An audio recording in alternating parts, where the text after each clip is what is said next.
60-70 करोड़ लोग महाकुंभ पहुंच गए, तो बहुत बड़ी आस्था का सवाल। बहुत बड़ी है, यानी कई 28 देशों को मिला, यानी 28 देश को मिलाने की जो जनसंख्या नहीं, तो उससे ज्यादा प्रयागराज की जनसंख्या थी। प्रयागराज जनसंख्या थी, ये तो बहुत एक छोटा सा प्रयागराज में इतने करोड़ लोग आ गए। हाँ भी बहुत है, बहुत बहुत बहुत, और सोचने वाली बात है, जो महाकुंभ जहाँ था, जो आप कह रहे गंगा जमुना सरस्वती का संगम है, तो वहां पे इतनी पर्याप्त जगह थी कि उतने श्रद्धालु वहां आ सकते। नहीं, ये 4000 एकड़ में बसाया गया, 3 से 4 करोड़ हेक्टेयर में 4000 हेक्टेयर में बसाया गया। एक दिन की जब संख्या आती थी, जब टीवी पे आंकड़े आते थे, 3-3, 4-4 करोड़ लोगों ने दर्शन किया एक दिन में। एक दिन में 8-8 करोड़ 9-9 करोड़ लोगों ने किया है।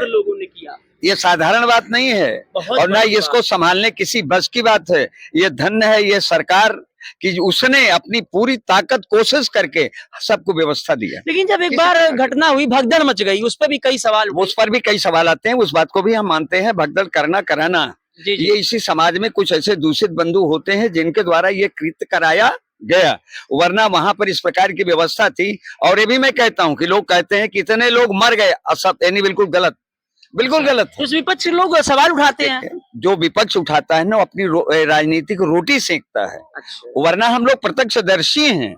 यानी इतनी बड़ी भीड़ में व्यवस्थाएं इतनी टाइट हैं और सुविधाएं इतनी बड़ी हैं, वो कहां से कहां क्या कर डाला लाश को, क्या किया उन्होंने। कभी हम लोगों से बातें होती हैं, ये राजनीति करने वाले जो लोग बोलते हैं ना, सरासर फर्जी और झूठ बोलते हैं, झूठ बोलते हैं, बिल्कुल झूठ बोलते हैं। मरने वालों की संख्या वहां एक्चुअली आई है।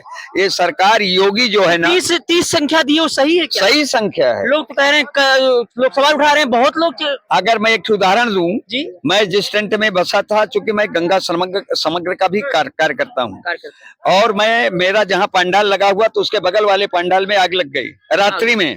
हम लोगों ने उसको बुझाया, 5 मिनट नहीं लगाया, दमकल की लाइन लग गई, बुझ गया, उसमें टेंट वगैरह जले। और उसका परिणाम पेपर में दूसरे दिन आया था कि 22 टेंट जलकर खाक हो गया। क्या झूठी बात है, झूठी बात है, यानी 22 नहीं जले यार, मेरे सामने की बात है, मैं प्रत्यक्ष हूँ वहाँ। इतना अफवाह क्यों उड़ाई जा रही है? अब देखिए, मीडिया है, ये मीडिया क्या करती है, किस प्रकार से लोग उठाते हैं। 2 की जगह 22 का रिजल्ट आया है। हम लोगों ने वही देखा ही, तो हमका बड़ी गंदी, बहुत घिनौनी राजनीति है ये। आग तो लगने की घटनाएं वहां पे 2 से 3 बार हुई। अब एक थी और आया था जो लगा हुआ था उसमें, गीता प्रेस वाले में, जिसमें दिया गया 200 टेंट जल गए। मेरे बंधु, आप मीडिया के हैं, ये अफवाहें हैं। जलने वालों की संख्या, जो जिससे गलती हुई थी, वहां पर 10-12 टेंट जला, किसी की क्षति नहीं हुई, लेकिन उसको क्या कह दिया कि 200 टेंट जल के खाक हो गया। यानी अफवाहें फैलाई जाती हैं, मरने वालों की अफवाहें हैं, अफवाहें हैं। तो जो यानी विपक्ष जो आरोप लगाते हैं, गलत है क्या? ये विपक्ष है, उसको तो अपना काम करना है, वो अपने अनुकूल बोलेगा। जी जी जी, वो अपने अनुकूल बोलेगा ना। लेकिन ये तो देखने को मिल गया कि हिंदुओं की अगर आस्था की बात की जाए, बहुत बड़ी देखने को मिला, क्योंकि जो हिंदू सनातन है, बहुत ही आगे जा रहा है। यानी आज जो सनातन के लिए लोग प्रयत्न करते थे, क्या बताएं, सनातन हमारा बड़ा पीछे जा रहा है, जा रहा था, सत्य है, लेकिन आगे हो गया, सत्य है। और अब की बार के कुंभ ने ये दर्शाया, उस सनातनियों ने दर्शाया कि देख लो मेरे अंदर क्या ताकत है, मैं कितना एकत्रित हूं। इसी रोड पर 2-2 दिन लोगों को लगता था, लेकिन लोग कहते थे हम चाहे हमें 4 दिन लग जाए, लेकिन हम दर्शन करके जाएंगे। इतना लोगों के अंदर, मैं प्रत्यक्ष बता रहा हूं कि जैसे लोग जाते थे, मैं लोग व्यवस्था में थे, वहां हम लोग थे, उनको समझाते थे कि मैया तू ये गंगा की घाट है, स्नान कर लो, नहीं संगम में, लेकिन वो कहें बाबुआ संगम कहाँ है, हमका संगम 8 किलोमीटर दूर है। तो संगम का जयकारा लगाते हुए चल देती थी, और बिल्कुल जुपुल। उनकी एक आस्था था, श्रद्धा थी, लोगों की श्रद्धा थी कि संगम में ही डुबकी लगानी है। संगम, नहाने को तो घर पर भी नहाए, वहां जाके चाहे जहां लगा लें जी, सब संगम में डुबकी नहीं लगा पाते। लेकिन संगम का दायरा 1 योजन का होता, हमारा पुराण कहता है 1 योजन में संगम का पूरा दायरा होता है। 1 योजन बराबर 4 कोस, 4 कोस बराबर 12 किलोमीटर, 12 किलोमीटर के इर्द गिर्द का दायरा जो होता है वो संगम का क्षेत्र होता है। यानी कि संगम में कहीं भी डुबकी अगर लगा लिया जाए, तो जो आस्था है, पूरी है। हाँ, उनको उसका पूरा फल मिलेगा। भैया हो, एक ही नल बा, और के बगल भी 10 ठो नल लगे हुए हैं, और हम यही नल का पानी पिए तब स्वर्ग जाब, तो क्या अगर उस नल का पानी पियेंगे तो स्वर्ग नहीं जाएंगे? क्यों नहीं जाएंगे? जाएंगे ना।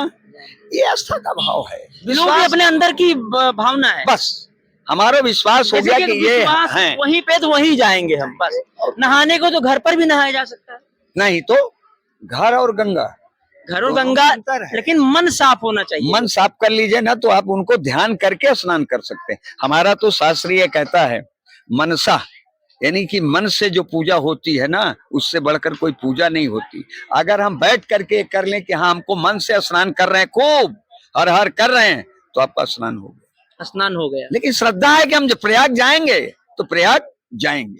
अयोध्या में भी देखिए काफी भीड़ देखने को मिली, एक एक दिन में 15-15, 20-20 लाख भीड़ देखने को मिली अयोध्या में। जैसे हम लोग की आस्था है कि पितरों को तर्पण देना है, उनको पिंडदान करना है। अगर हम एक जगह जगह पर नहीं जाए, 15 दिन का टूर हम लोगों का है, 15 दिन का टूर हम लोगों का है, 15 दिन। हाँ 15 दिन में सारे पितरों को तो सब कुछ साथ लेकर चलते हैं, भोजन की व्यवस्था, भोजन की व्यवस्था भी है, साधन भी है, वो भी है, मेस भी है। एक साथ में लोग समूह में रहते हैं, समूह में चलते हैं, एक दूसरे से मिलते रहते हैं। हमारे केसरवानी जी भी हैं, बैग टांगे, ये भी लोगों को दुकान उकान सब छोड़ देते हैं, पितर की क्रिया में सब जाते हैं, सब जाते हैं, सब जाते हैं। भाई साहब भी जाते हैं, आए हैं उसी निमित्त में। जी जी जी। यानी ये श्रद्धा तो अगर बात की